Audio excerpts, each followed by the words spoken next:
Salut tout le monde, c'est The Quelqu'un, bienvenue sur la chaîne Wrestling TK. Et comme vous l'avez vu au titre, ça sera un pronostic du prochain pay-per-view de la NXT, à savoir NXT Portland, qui va se passer à Portland dans l'Oregon. Et cas particulier, c'est le premier show NXT qui va se passer le dimanche au lieu de samedi. Je sais pas trop pourquoi d'ailleurs. Mais voilà, donc comme d'habitude, eh bien, le premier match que je cite ce sera selon moi le match qui va ouvrir le show. Et le dernier match que je cite sera selon moi le main event. Donc je propose que l'on commence maintenant avec le premier match, à savoir selon moi, l'Undisputed Era, Bobby Fish et Kyle O'Reilly défendant leur titre par équipe contre The Brotherweight, donc Matt Riddle et Pete Dunne. Matt Riddle et Pete Dunne ont gagné le Dusty Rhodes Tag Team Classic.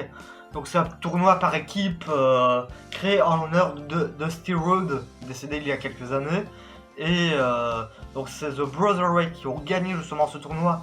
Et depuis, je pense, la dernière édition du DRTTC, comme on le dit, enfin la dernière fois qu'il y a eu le tournoi, les gagnants ont le droit à un match de championnat donc.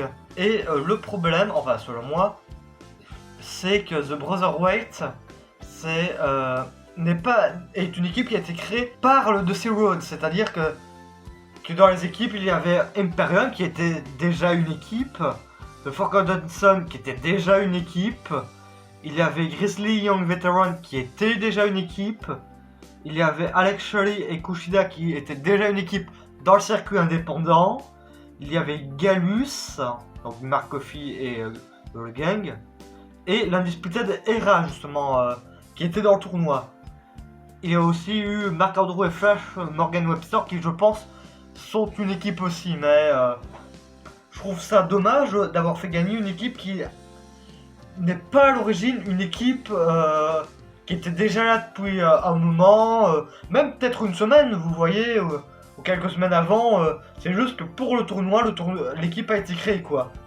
Donc je vois mal personnellement Riddle et Dunne gagner, et je vois plus l'UE garder leur titre.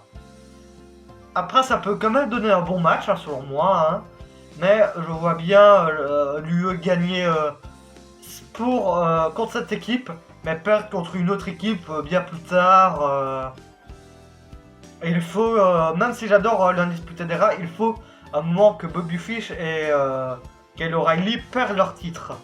Car ça fait un moment qu'ils sont champions, hein, donc il faudrait une autre équipe quoi, parce que là ça fait peut-être un peu beaucoup d'Undisputed Era depuis un moment dans la division par équipe. Prochain match, ça clairement, je sens que ça va être l'un des meilleurs matchs de la soirée, voire le meilleur. Keith Lee contre Dominic Dijakovic pour le titre nord-américain. Je vois Keith Lee gagner parce qu'il a gagné le titre assez récemment, mais ça va donner un très bon match, ça j'en suis quasi certain, parce que les deux ont déjà se sont déjà défiés à plusieurs reprises en 1 contre 1, et ça a toujours été des bons matchs, donc ça ne peut être qu'un bon match. Match suivant, c'est un match Street Fight, donc c'est un match sans règles où tu peux utiliser chaises, tables, tout ce que tu veux. C'est Dakota Kai contre Tegan Nox. C'est une rivalité qui est là depuis décembre, parce que Dakota Kai s'est retourné contre Tegan Nox lors